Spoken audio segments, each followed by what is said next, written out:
Whoa, whoa, whoa, whoa, whoa. Can you make it make sense? Yeah. I'm just trying to get my bands up, put my mama in a mansion. When he talk. Hello, everybody. Welcome to another episode of Making It Make Sense. Hello, my name is Kush Jenkins, and I am Anthony Otagbe. Yep, and we are here because money talks and we listen. We are here to break down the things that are going on today and help make it make sense for you. Let's talk about how was your day for this week? Oh, my day's been going. Well, my week has been going well. I told you that we've been currently working on like a merger at my CPA firm. Oh, so, yeah. So that's been going. We've been moving along with that. Wife is happy. Happy wife, happy life. Yeah, right. Right. How's that? Okay, so I'm gonna say the word book. When we're talking about book, this book of clients that when you're dealing with a merger, you're dealing with your clients and bringing them on with the other client book. So how's the book going? The books. Well, are you saying my books or the books?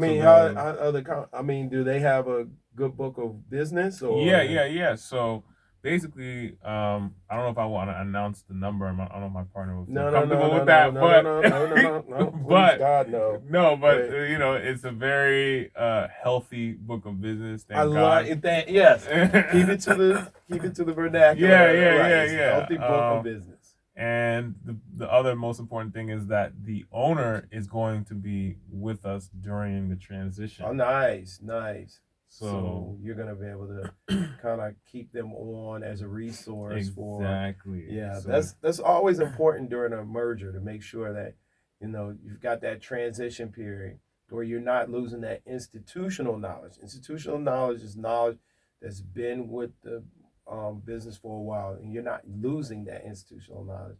And that once that rolls over, you can that person doesn't like walk in on Monday and they're no longer with the company. Exactly. You don't call and all of a sudden somebody else picks up and says, "Hey, Anthony," you're like, "I'm looking for John." Right. Oh, yeah. He's gone. Yeah. Right. You're dealing with me now. Right. It's right. Like, whoa, okay. So great seamless transition. Anything else? I mean, that's a big thing. So I guess. Yeah. Yeah. I mean, I can't complain. Everything, health wise, I'm good. It's just taking every day at a time. Yeah. On my side, everything. I mean, it was a great week. Definitely expanding on a couple of things, and working on the book. Which knocking out a chapter or so of the book. And I actually did, because it was the first book, by the way. I don't know. Do they know what book you're referring to? Okay, so the book we're talking about is the book that we are working on, which is the accounting workbook, right? So we're working on a second edition of the accounting workbook to help students better understand and get some more help into understanding financial accounting. And that will be our book. It should be coming out in the fall, right in time for fall semester for students and the new year for universities. But for working on that, got caught up on some reading on President's Day, which is always great. I'm juggling 3 books. Wow. Yeah, I'm this. So I am deep reading. And I hopefully one day we'll have a podcast that breaks this stuff down. But I'm deep reading *Sapiens*. What would be your advice on that? Because my dad also, I think he does that as well. Mm-hmm. He reads, but he reads differently in that it's like he reads 100 books at the same time. Right.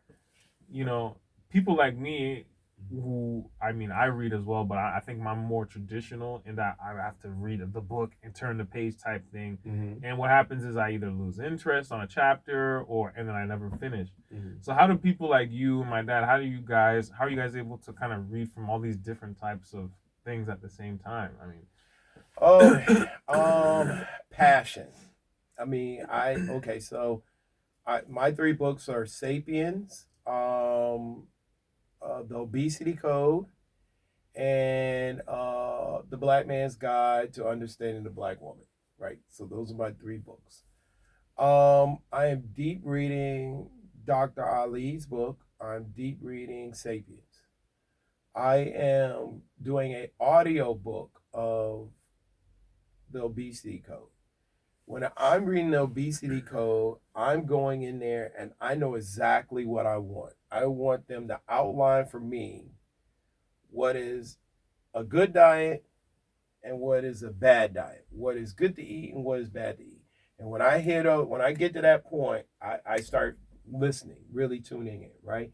So that is a fine read for me to do an audiobook with, right? And I'm not a person that is negative on audiobooks. So last year I did Bishop T.D. Jakes' book, fantastic book he released last year. If anybody hasn't read it, pick it up. But I did that on audiobook, right? Because he has a writing style, and I like to listen to him as if it's the traditional storytelling way of things, right? So when I listen to storytellers and that type of stuff, sometimes I'll get the audiobook. I won't really sit down and read the text. Now, if I am really trying to pull the information out, if I really want to get deep into a book, I want to be intimate with a book, I want to go into a panel and discuss the book, I want to take a notes. I've got a notepad beside this book. I've got my highlighter beside this book, and I'm deep diving in that book.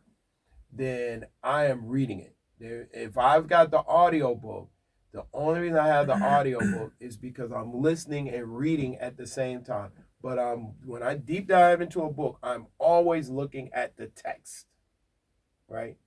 And those are books that I'm pulling information out of, right?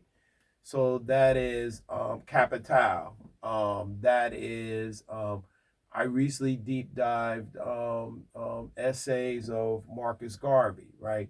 Those are books where when I'm in academic settings, when I'm in other discussions, I'm pulling information. The Obesity Code, no one is asking me, oh, well, what did you think about chapter 12 on the Obesity Code when he talked about sugars or something of that nature, right?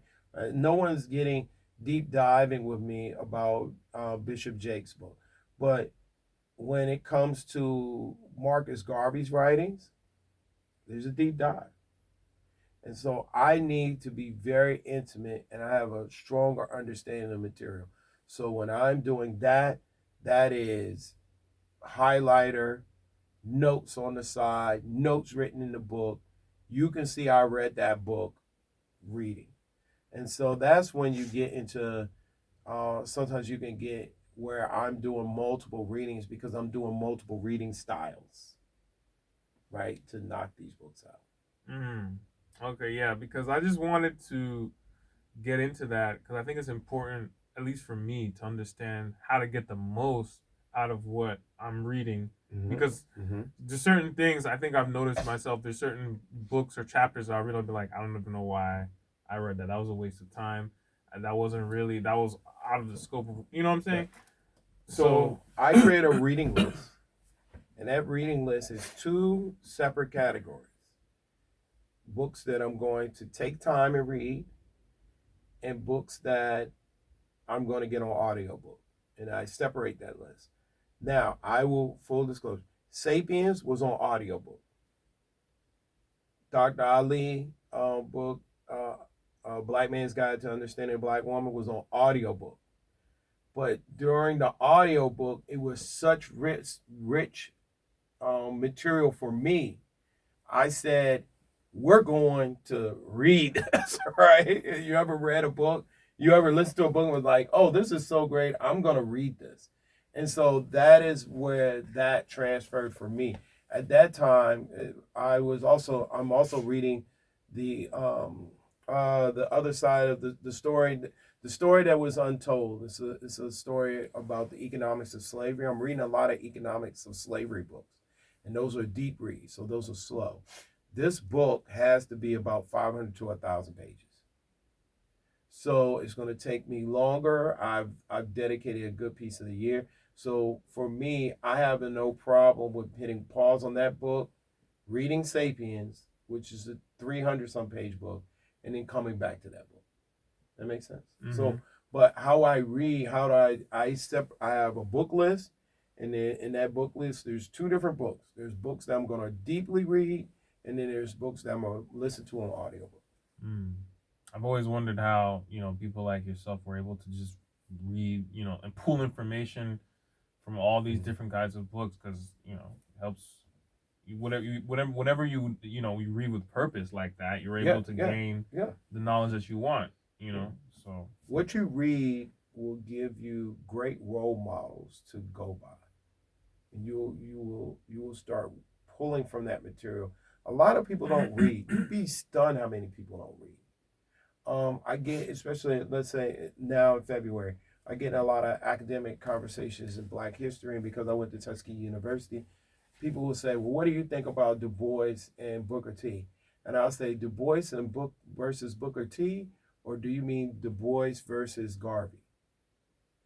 Because when I read, so's are Black folks, but you need a deeper understanding of Du Bois. And when I read, Booker T's writings, his letters and his papers, they were having conversations. It's not like they hated each other. They just had an academic disagreement, whereas you want to talk about two people who pretty much hated each other. That's Du Bois and Garvey. And so I don't understand how sometimes academics can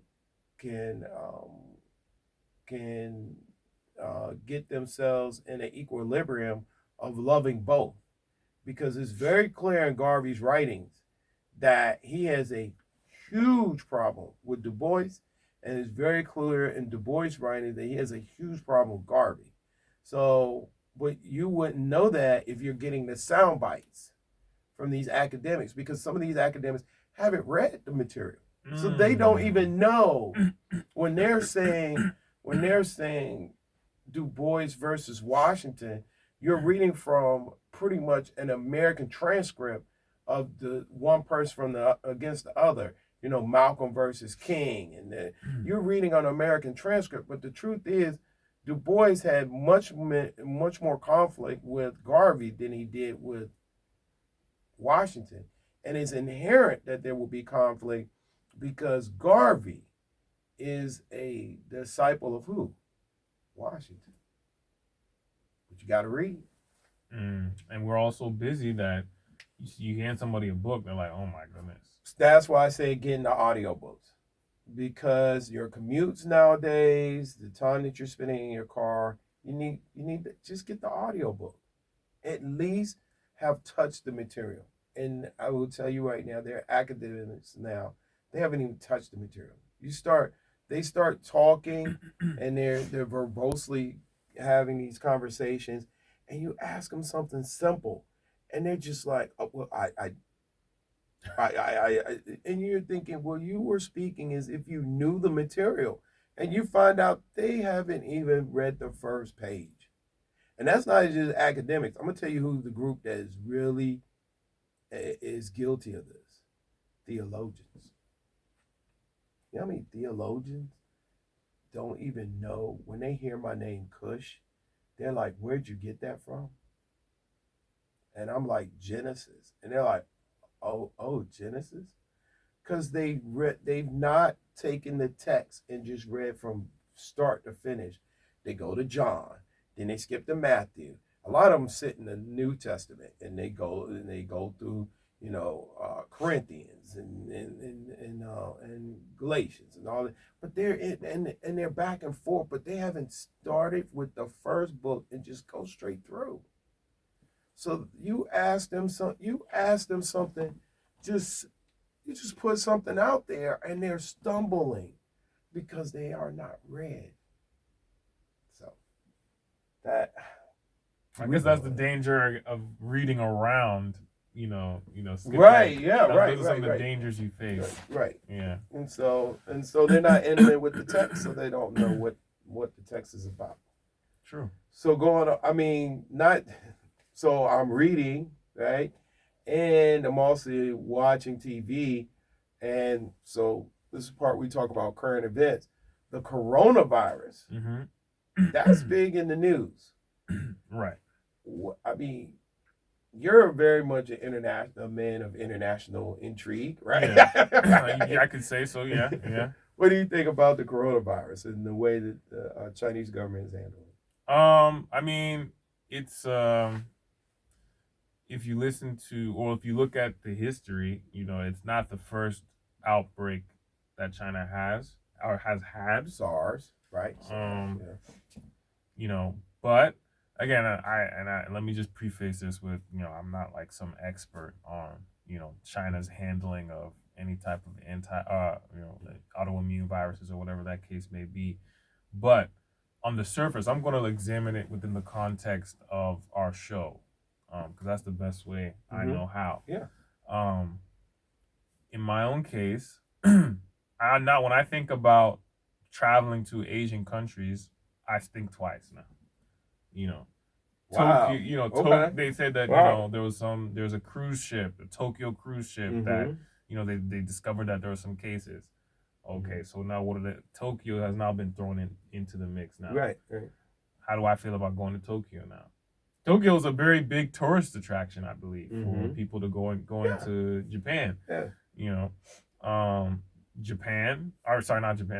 China, obviously, it was originated in Wuhan, but now if you're saying, China's really been the name that's been thrown around. So if you say, okay, yeah, I want to go to Beijing, I'm going to think, okay, well, it's all in China, so would I go there? Even, I think Singapore as well. I forgot where they had detected it or whatever, but I know that was also a part of the conversation as, a possible threatened area.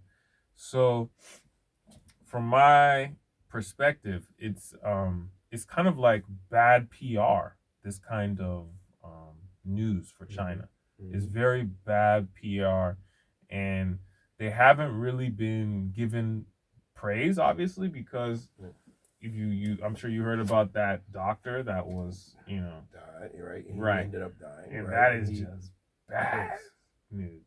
Like, so now it brings up a discussion about, okay, censorship and, all this other stuff. Is it really beneficial, this one party system that, one ideology and all of that, and people not being able to have freedom of expression? How does that negatively, obviously there's benefits, but then what about the negative sides of all of that?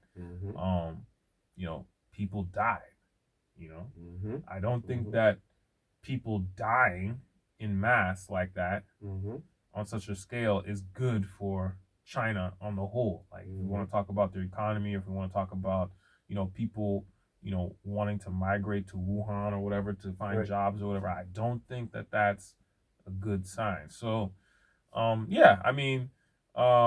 it sparked a greater conversation, I think, about how I guess China's system can weather certain things like this, how their system, as opposed to, because even America we have our own criticisms of how we handle certain natural disasters, so I think we have enough independent, at least we've had enough independent structures and organizations that at least there's no doubt about the figures that we put out. Like, if we say so many people have passed, you can pretty much feel like you have faith that that's what the number is, right? Right. I never, when I first saw the numbers, I was never thought, oh, it's just 2,000 or 1,000 people. I think some of the first numbers I saw, I started paying attention, it was less than 200 that had died. And I just was afraid that, one day you just walk into on a city and it would just be just massive despair. Yeah. So yeah, and that goes back to what you're saying about the one party rule, right? Like, if you don't have these structures that are making sure that truth is being told, or at least truth to power is being told, right? To go back to that doctor, then you really have a situation where you could be misled. But to counter something you said, and maybe this is just me as an international traveler, I tend to be more fearless than a lot of international travelers. And maybe that's because of my mother, right? Professor Gooden was also an archaeologist. And if you want to go out on an archaeological dig, you've got to have some heart, right? Because they're not located. There's no archaeological dig in the Four Seasons, right? Right. Yeah. They're off in the cut. Yeah. And I just don't. I don't feel like, I wouldn't go anywhere in Asia, right? I go eat the food and party it up and do the sights and everything. But I definitely agree that there's a business reticence. I mean, Apple has shut down their store. Even Walmart just yesterday in their reporting, they didn't go in depth they didn't talk really in depth about how this is going to affect, their supply chain. But there are serious concerns about slowdowns in their supply chain and how they're going to be getting product. I mean, so in the future, this is definitely going to have, it's going to have a ripple effects onto our economy, especially if their economy, SARS took 2% of their GDP. Wow. Right. And that's huge. Is right? that based? So that's a combination of deaths or just businesses, the slowing down because of the slowdown. Yeah. Right. Took away 2%. Yeah. So you look at that, and I think we are on our way. The coronavirus is on its way outstripping SARS. Yeah, they already said that it's caused more deaths. Yeah. So and it fell in the middle of their Chinese New Year, or somewhere in that space. Mm-hmm. So that affected, that's their Christmas. Mm-hmm. So imagine us having a pandemic during Christmas and how that would affect our demand, sales, companies, right? And I think that we are really looking at, although the market is not showing it, I think we've got some headwinds when it comes to this coronavirus issue. I mean, even for me, I've got a full disclosure, I got a cruise coming up out of California in April. And so I'm 2 months out, and I'm starting hearing people say, well, we can't fill the cruise. Or if you want to cancel your cruise because of people concerned about coronavirus, and we're talking about in April. So there's some demand, there's some effects that are happening on demand here in America, and that's now in February. If they don't get containment of this coronavirus by March or April, I can definitely tell you that there will be market effects, economic effects that'll start to ripple through. Mm. Yeah, I mean, I think it's probably too early to tell, just because we're still kind of in the middle of it. You think it's? We lost 2,000. They lost 2,000 people. They're right. above 2,000. Yeah. So I know we're gonna have some effect. Yeah. But to really comment on like the measure or like the impact. Oh no. Right. There's been right, but there'll be something. Right. Mm-hmm. Apple stores have been closed. Starbucks stores have been closed in China since January. I think they're coming on a month now. There will be something. Now, what is something? Right? I'm not, and thank God I'm not in that world to have to go and measure it. Mm-hmm. But it will be something. Right. And so when you think about when they say, when China sneezes, the world catches a cold or whatever. Yeah. So if these big, companies like Walmart and Apple, are going to be affected, by this, right? How are we who shop at Apple and Walmart going to be affected by this? That's one thing we might have to look at. We might have to think about going forward, because we talk about these, we read about these events that feel so distant and don't really seem to affect us, but and they're right here. Right. They're right here. Speaking of right here, right, we've got a Democratic primary that's heated up, right? Then we're coming up on Nevada. Tonight we'll have a Democratic debate, and we will have one of our newer candidates have made the debate stage, which is Mayor Bloomberg.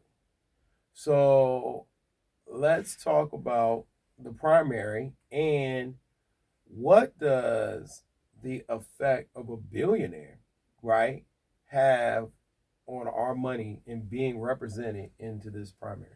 I gotta say, when I heard that Michael Bloomberg was joining into the race, to me I was like, whoa, like, because I knew his net worth.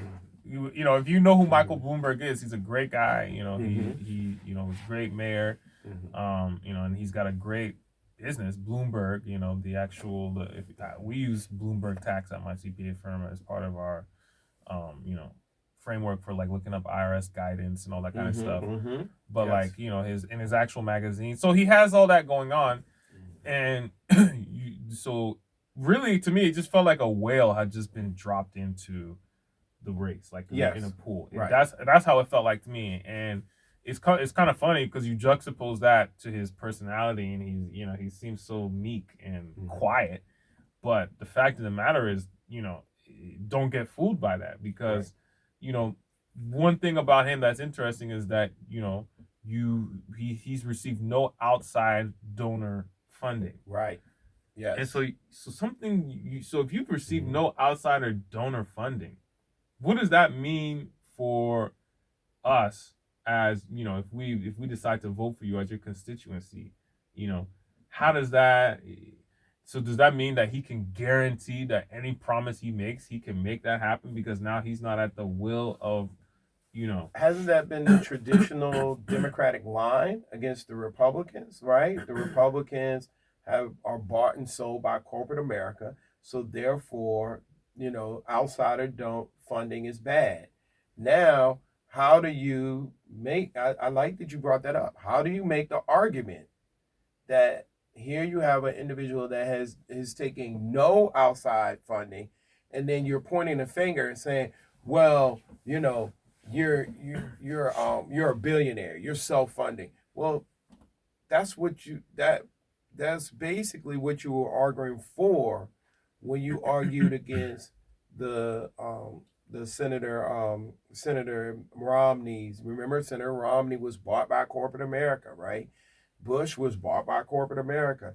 Now, here you have someone self-funded, no outside funding, no corporate, and if I'm certain corporations, I'm afraid of Bloomberg.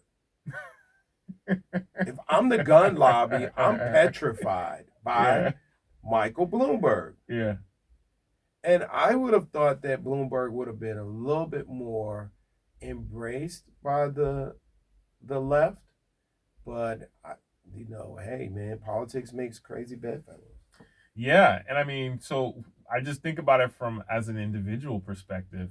If I'm going to vote for Michael Bloomberg, I'm going to have a lot of faith that he's going to stick to the values that he ran his campaign on. Even though we know how it is, once you get into office, things change. But right.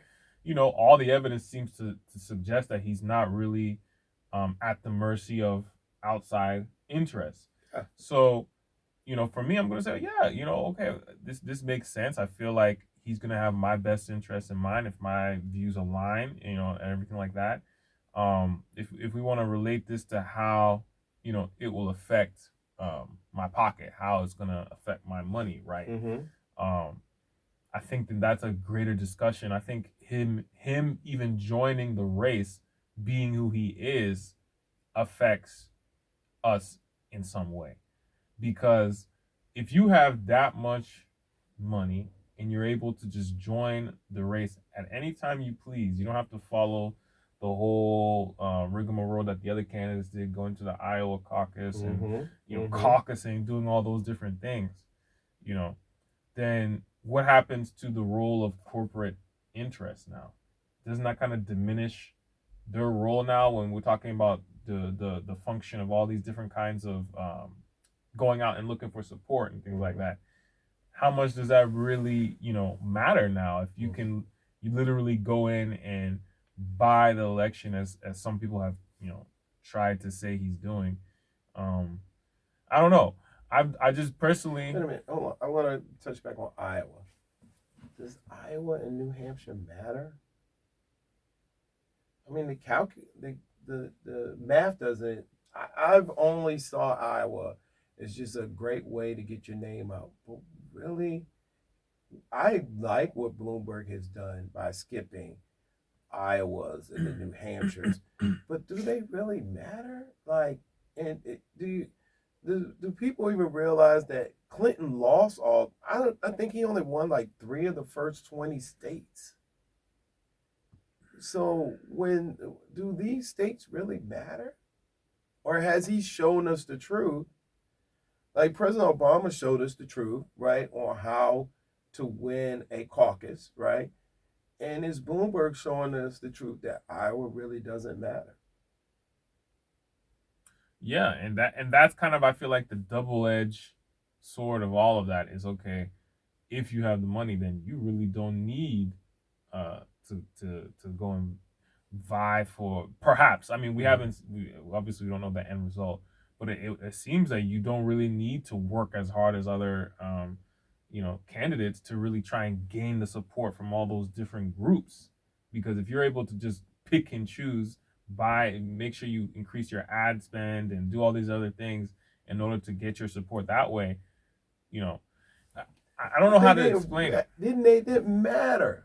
Those groups in Iowa don't matter. Like when I talk to my family members in Alabama and they're like, oh, well, we're going to make sure we go out and vote. So I'm like, your vote doesn't really matter. The New York vote doesn't matter. Massachusetts doesn't matter. California doesn't matter. In the sense, and I'm not talking about primary right now, I'm talking about general. In the sense that you have never voted for the other party, and you're not going to start today. Mississippi, it's been so long since Mississippi and Tennessee and Arkansas, Oklahoma, and New Jersey, and all these states have voted for the other party that, God, I don't even remember that day when South Carolina has voted for the other party, right? So, in the general, these states don't matter. But now, when we're talking about the primaries, right? Does Iowa matter as much as a California? Does a New Hampshire matter as much as a Texas? Have we somehow, the media got us so enraptured in these ideas that we've lost sight of the end goal, which is to win the primary? In order to win the primary, I would much rather win New York in the Democratic primary than South Carolina. And people come and say, oh, well, all the black people in South Carolina. What about all the black people in New York? If I get the New York vote, I feel maybe I don't have the criticism of him skipping. Well, I don't even call it skipping. I call it playing to win. How many real votes does New Hampshire have in contention to the bigger picture of winning the nomination? With this many people on the floor, I mean, Bernie's winning. He's only got 30% of the vote. People don't realize President Trump won with like 20 to 25% of the Republican vote. 51% of Republicans did not vote for President Trump. And he didn't need 51% of Republicans to vote for President himself and for him in the primary, right? He didn't get 50% of the vote in the general either. So I don't have that type of angst about him starting his campaign in a more important state. as far as votes, right? I think that I think he showed the fallacy, the idea that the media keeps saying, well, if you win Iowa, then it's kind of like a snowball. Is it, it was a snowball for, right. It was a snowball for, it was a snowball for President Obama, but it wasn't a snowball for Senator Santorum from Pennsylvania, right? I have a question. What is your take, and again, from the perspective of how it may affect, it might just be for the certain group of people. There's some criticisms on his on the candidate Bloomberg, his controversial policies with stop and frisk in New York. What would be your take on that from, I guess, an economist perspective, or a Okay, so let me take a step back with Mayor Bloomberg, and I'm gonna take a really long step back, and I'm gonna say this: when it comes, I am an accountant, and I tell my students every day that the income statement, the P&L, is a scoreboard for me, and it shows me if you are successful or if you're not successful, right? So when a person comes with a certain level of wealth, I see that person as a successful person. I don't put these character ideas on them. I don't make them out to be a good person or a bad person. I say you are a successful person. To me, Michael Bloomberg having $1 billion is no different than Michael Jordan being the scoring champion, right? Or having 6 rings. These are shows of your success. So I don't see them as negatives. I see them as positives. I don't go in there and say, "Oh, look, he's got all this money," and I go in there and say, "Wow, you have been successful at what you put your mind to in this arena. Can that transition to this other arena that you are now putting your mind to?" So I see those types of individuals as successful. Now to go and talk about stop and frisk, I've been against stop and frisk since inception. I think it is a bad policy. Now, I don't live in New York City. My friends in New York City seem to not have the same type of angst about stop and frisk, right? Well, it might be important to identify what racial background those friends are, because I understand that it was kind of politically charged from a racial standpoint. And here's the oddity: they're all black. Let me think. Do I know? I don't. I know a few white people in New York City, but the majority of the people that I associate with in New York City are black. Yes, and so they didn't have. I don't hear the angst about stop and frisk from those individuals that I hear outside of New York, right? And when I'm talking about when I go to New York City, I have friends from, upper echelon to, you could catch me on Flatbush chilling in Brooklyn, right? Although I heard Flatbush is kind of changed, right? Mm-hmm. So I've got the entire spectrum, right? And I haven't heard, and I'm not saying that they don't feel a certain way about it. I wouldn't call it anger. I wouldn't call it like this outpouring of negative feeling about stop and frisk. I just don't think that they feel the same way, right? Or what has been portrayed is not what they feel, right? Because they'll tell you, that New York was really bad before, Mayor Bloomberg and Mayor Giuliani came in and did certain things. For me, I think I look at what Bloomberg did after his mayorship. Like, he took remember, stop and frisk, although he supported it, is something that Mayor Giuliani, that is his baby, right? He just took the baton and kept running. I look at what he did on gun control. And if I'm Smith and Wesson, if I'm Ruger, if I'm the NRA, I'm afraid of him. Pure afraid. Because I think that outside of President Obama, the person that came out of Sandy Hook, like, we're going to do something, is Michael Bloomberg. And he's put millions into it.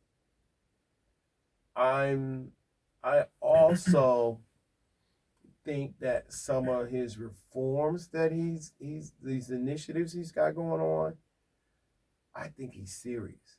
I think he's put millions into candidates. Millions. And I would look at those and say, you've got someone here that is serious about change, and I don't think he's going to play politics with some of these people. I don't think he's going to play politics with the NRA. I think he's going to come in and be the NRA's Trump, like, against the NRA. That makes sense. I do get that sense that he would be like some type of like foil to Trump in such a bizarre way. Right.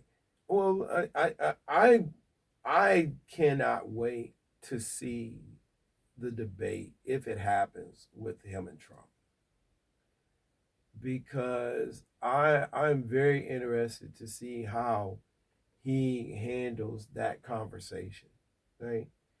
And then it also highlights, which is interesting, that Trump's home does not support him. The president's home doesn't support him.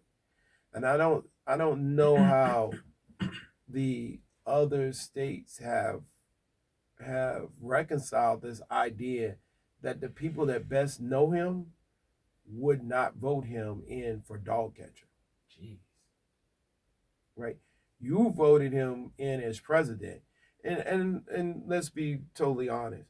The first time President Trump ran against maybe a flawed candidate that one could bring issue with to justify their vote against.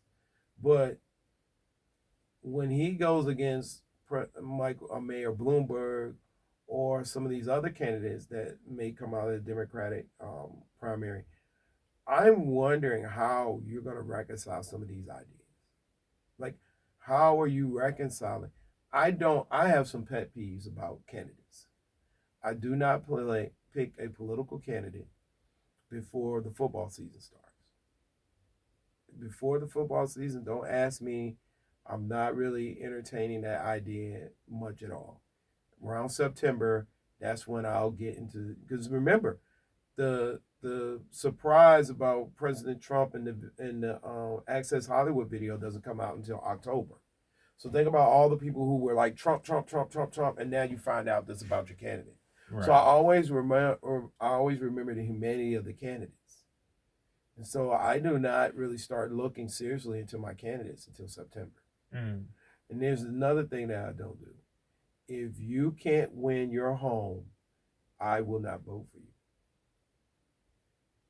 If you can't win your home state, don't. And so when people ask me, who'd you vote for between Mitt Romney and President Obama? I say I voted for the same place that I voted for the same person that the people of Massachusetts voted for.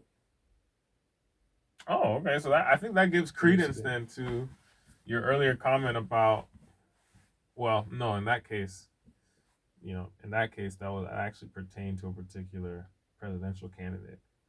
But, I mean, there are other candidates, right? I mean, right. Gore didn't win Tennessee when he first ran, so I didn't vote for Gore.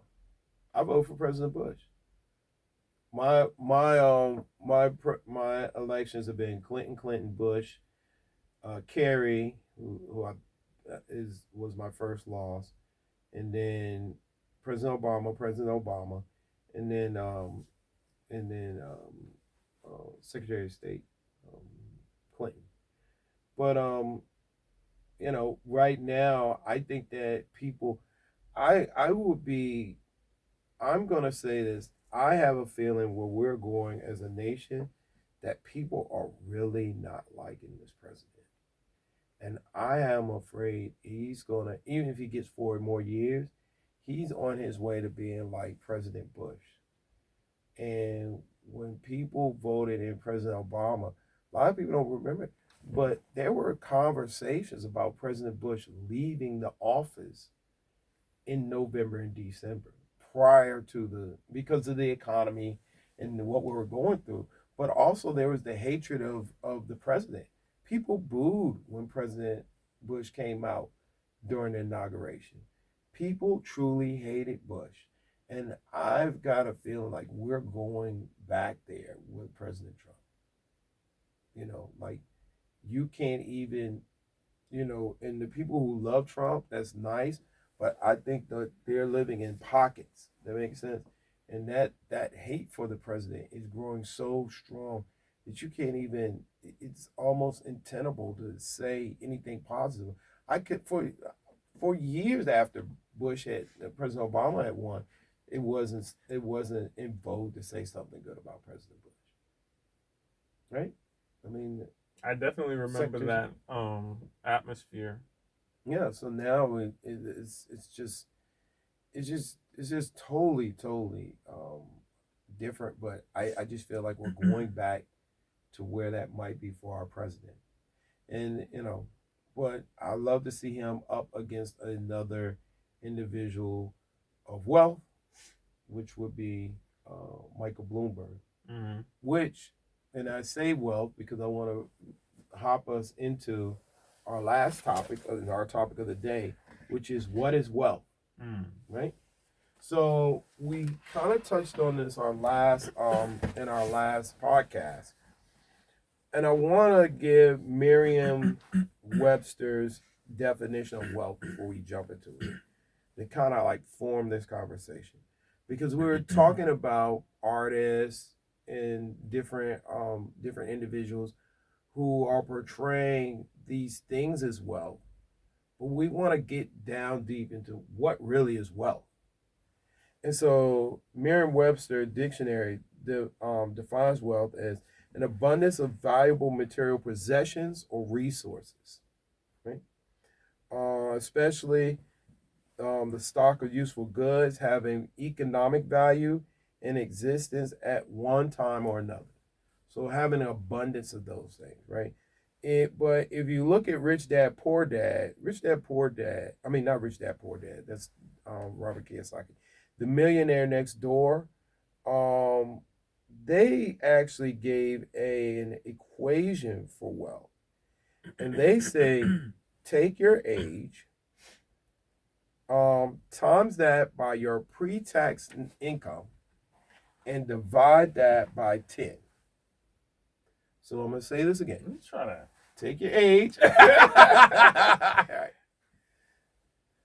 Multiply that by your annual pre-tax income and divide it by 10. And that should be the amount of assets, cash assets. And we know what we're talking, when we're talking about assets, minus your liabilities. Mm-hmm. So you can have $1 million home, but if you got a $1.2 million mortgage on that home right now, that's in the hole by $200,000. So take your take your assets, and if you have assets up to that number, then they're saying that you qualify for their research. Wow. Well, that's a scientific measure. That's a scientific measure of wealth, right? And I like that measure. I really like it because I think that makes some people focus on their net worth. Right? There's your net worth, right? Your assets minus your liabilities equals the equity that you have in you. In you. Right. The business of you. Yeah. Yeah. I mean, you know, me growing up, I mean, obviously I'm a millennial, I'll say it, you know, and our main concerns are being able to work somewhere where we enjoy and to really love what we do, to not feel like it's work, basically. Right. So what does that even mean? Everybody has different perspectives on what kind of work they would enjoy to do, and what environment, what factors need to be present in order for that to for them to achieve that. For me, it turned out that me owning my own business, that is what fulfilled me. That's what satisfied me. And I started to feel wealthy after I left my job, like after I stopped being an employee. Right. Even though if you really did that, multiply, I don't think I've achieved that yet, in terms of, to qualify for that study. But spiritually, I guess we could say, I could probably say that, yeah, I've never felt as wealthy as I do now, because now I own my time. But I guess on a greater discussion, when we're talking about wealth, how would you define wealth for yourself, Kush? I define wealth different than I would define for myself than I would define it for other people. So to me, wealth is subjective and is relative to each person, right? However, I would agree with the authors of the book, right, in their analysis.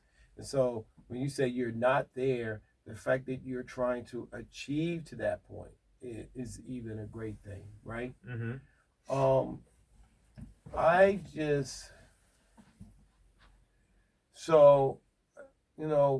Wealth, I'm going to give everybody a secret. Economists do not equate freedom as your ability to walk outside or your ability to choose the job you want.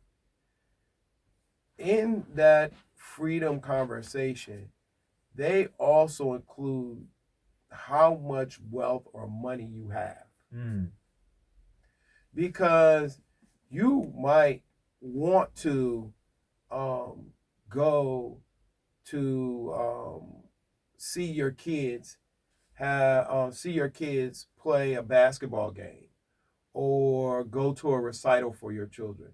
But if you don't have the money or the resources to catch public transportation to get there, or to leave your job early to go to that recital, then you're not free to an economist. So economists equate wealth to freedom. And in my culture, there's a lot of conversation about freedom, but there's no economic conversation with that freedom. Right? We talk about it, to me, sometimes in a shallow way. It's like, okay, what is free? I mean, I almost would like to say that some people are defining free as homeless.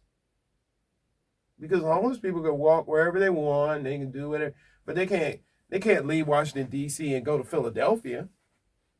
But they can walk around all they want and walk into, they're free to do that. They don't have a job that tells them to be in at 9:00. I mean, is that what you really want? No, you want the ability to, when your children come to you and they say, I want to go to Howard, sure. And you just pay the money.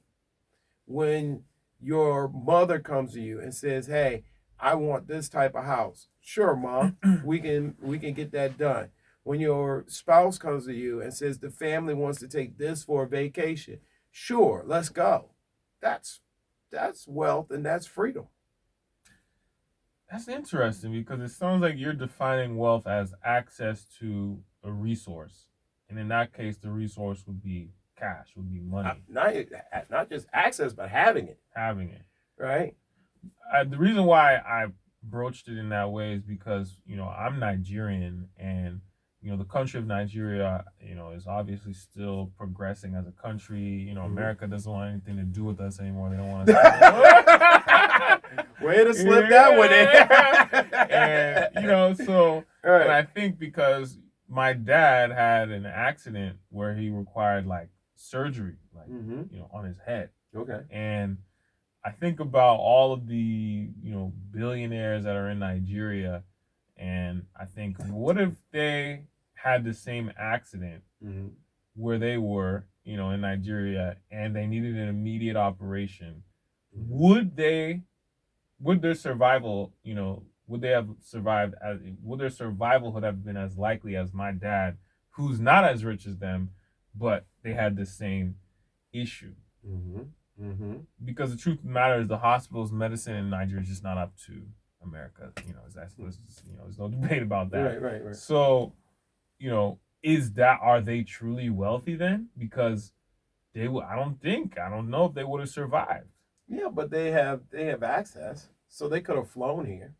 Okay, but then now Kwame Ture came to America. He was living at the time in I forgot what part of Africa he was in, but he came to America for his surgery, his cancer surgery, and then he went to Havana, Cuba for his rehab. Right. And then that begs the next question, I guess, and this might get into like the logistics or whatever, but now you have to get transported. So is it not possible that perhaps, during that process, another complication could arise? Whereas the person that lives in America here, all you have to do is literally get your son to drive you to Fairfax Hospital, and that's it. Whereas I think you're putting a complication in there, right? Because just because you're in America doesn't mean you're privy to the best hospital. When my father was sick 2 years ago with myositis, he was in South Carolina, and their prognosis was he's got 4 to 6 months to live. He came to Johns Hopkins, and he's still here 2 years later.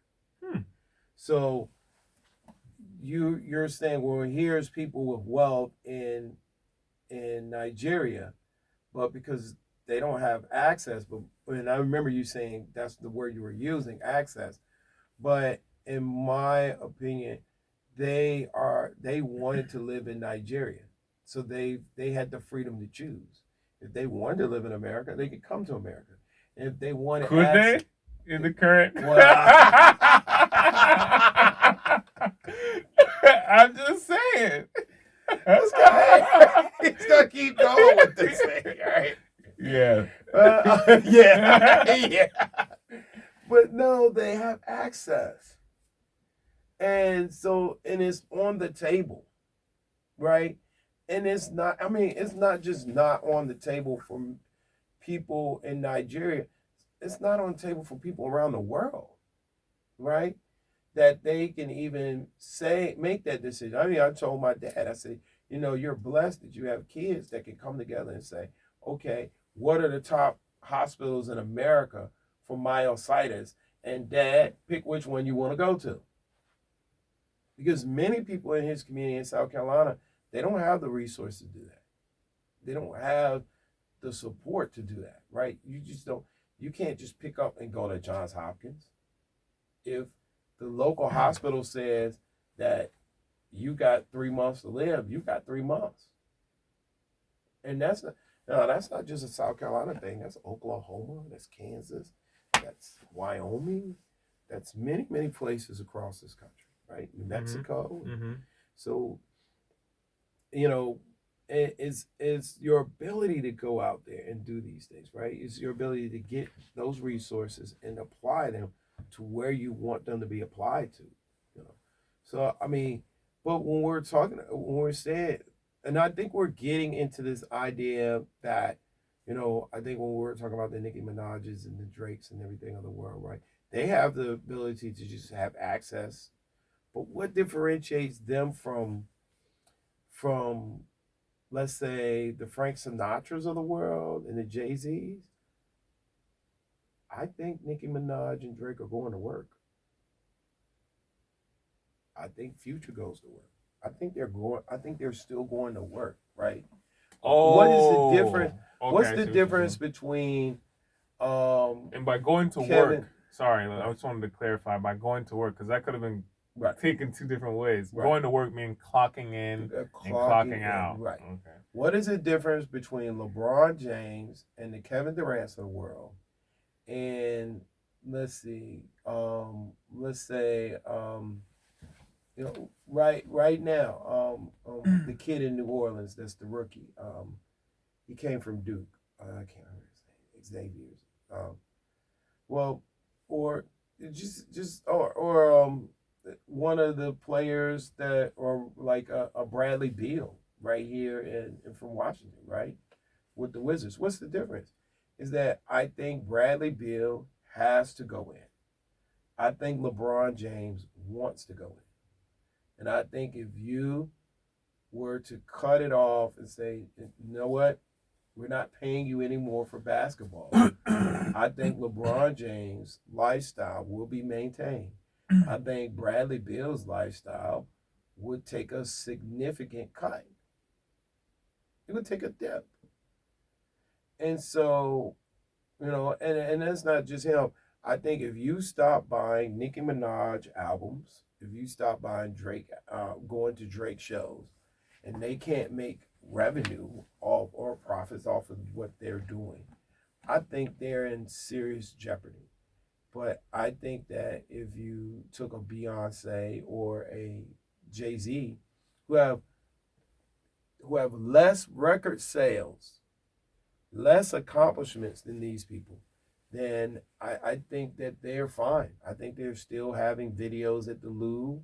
I don't worry about Blue Ivy's grandchildren.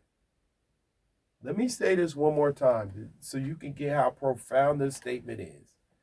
I'm not worried about Blue Ivy's grandchildren.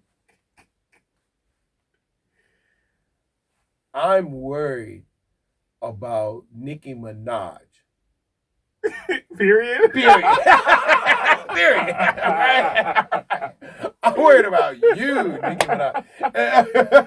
Right.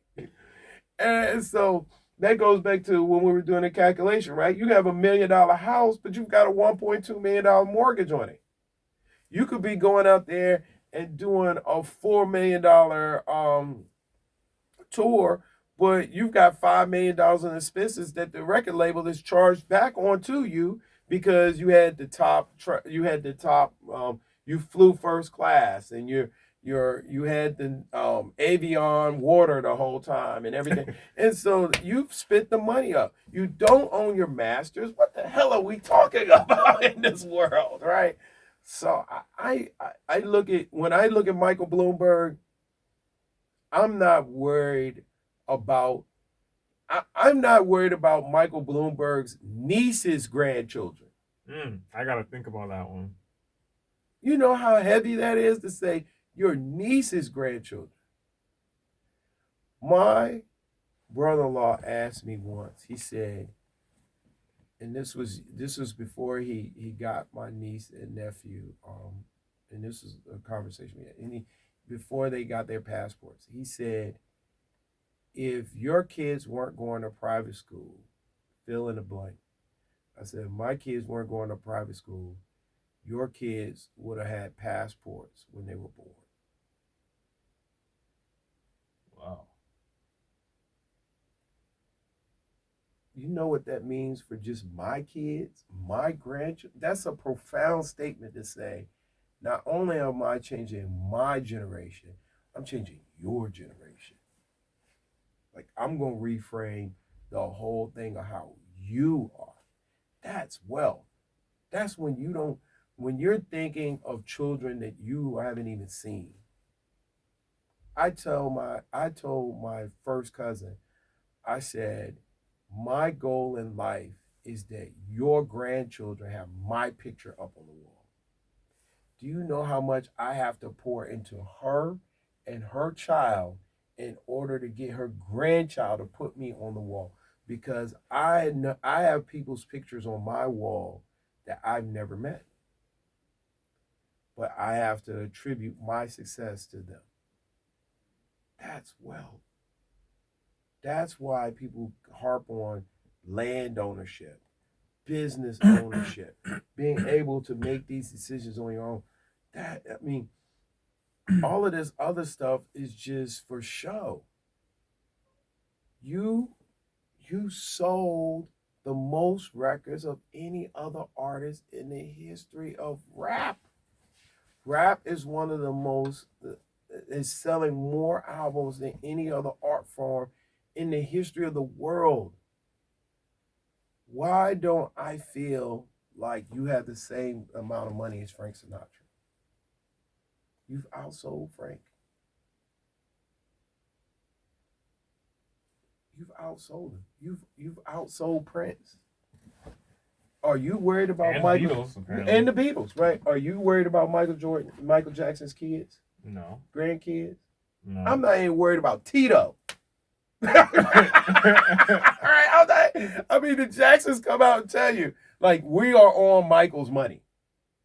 I'm not worried about Tito's grandkids, his great grandkids. I mean, do you know what that means? And so when I look at some of these people and their presentation to our community, it frustrates me because I'm like, you're showing them this lifestyle that's crap. It is not wealth. It might be rich. Go back to the equation. Net worth. What net worth is assets minus liabilities. You got a Bugatti, it's worth $100,000, but you put two leases on, you put two things on. You don't even have a Bugatti. You lease the Bugatti. It ain't even yours. They didn't cut the crap. You don't even own the Bugatti. You leased that Bugatti. You've leased everything. He heard that it was better than owning because now you're not underwater. Oh yes. You get to switch it out every 5 years. Oh yes. And that's you don't own these things. So now you're not even in the league of conversation when it comes to wealth. But yeah, my top line, and people kill me with this. Because you're talking about how much money you make. That's your top line. That's the revenue. Oh I made 50 million. I made 500 million. And you're spending every last penny. Every last penny. I was blessed. We're about to get out of here. I was blessed to be one of the auditors and audit some of the top individuals, top wealth, top money earners in Virginia. And let me tell you, the difference between the wealthy, I had a client, and this guy was wealthy. And so let me tell you what he did. He went to his school. His when I say his school, I'm not talking about his alma mater, University of Michigan. I'm talking about his elementary school. And had a math competition. And he took like 5 or 10 kids that won that competition and their parents. And he nurtured them throughout school, middle school and high school. And in high school, he paid for them to go to University of Michigan. And then when they finished University of Michigan, he paid for their CPA. It was some Godfather stuff. That guy only had one client, and that was this man. And he transformed this whole family, not that family, but their other families. He transformed their lives. That's wealth. When you go to a 5th grader and say, kid, you will graduate University of Michigan and be a CPA, and you'll have one client, and that's me. That's wealth. And so, God bless all of these individuals that are doing all this stuff, but I look at it and I'm just like, that's nice. That's nice, but that's not wealth. It's just not wealth. I think that I wanted to just touch on a point you said earlier about wealth. If you don't have to work and can still maintain the same lifestyle that you're living, you're wealthy. Yeah, you've got to be, and I'm talking about years, not the next 2 to 3 months, years. I called the guy one time and I said, this was when I was working for Alabama Democratic Party. And I said, hey, I'm calling for the governor. The dude said, which one? Which one? I was like, oh, okay. Gotta be more specific, hopefully the one you pay attention to. So it's way deeper than what people think. And as I said in the last podcast, you really want to test your wealth, take all that money, all those resources that you think you have, and go buy you a board seat on General Electric and see how that work out for you. Go buy a board seat on General Motors. Since you got the money, since platinum chains and Rolexes, I'm waiting for the rap video where someone is like, I'm a board member of Tesla, and walks in. Then I'm like, oh, wow, listen. Right. Drop the beat. Drop the beat. Right. And then Elon Musk. Right. I'm on the board with Elon Musk. Then I'm like, wow. But what you guys are doing, you really need to reconsider it, because it's not wealth, and you're showing because you're showing our culture something, but it's just not. It is literally like claiming you're an astronaut and you're flying a plane. You're not an astronaut. You're an airplane pilot.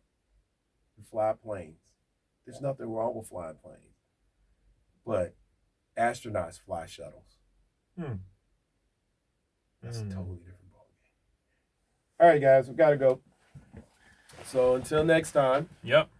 I'm Kush Jenkins. And I'm Anthony Otagbe. All right, and this is Make It Make Sense. Yep.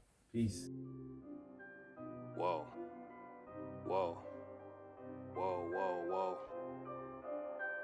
Can you make it make sense? Yeah. I'm just trying to get my bands up, put my mama in a mansion. When he talks, now I'm handsome. 100 racks for my ransom. Red duffel like I'm Santa. Get that money, better man up. Put on weight, got my grams up. I'm just trying to get my bands up. Make it make sense. Make it make sense, yeah. Can you make it make sense? Make it make sense, yeah.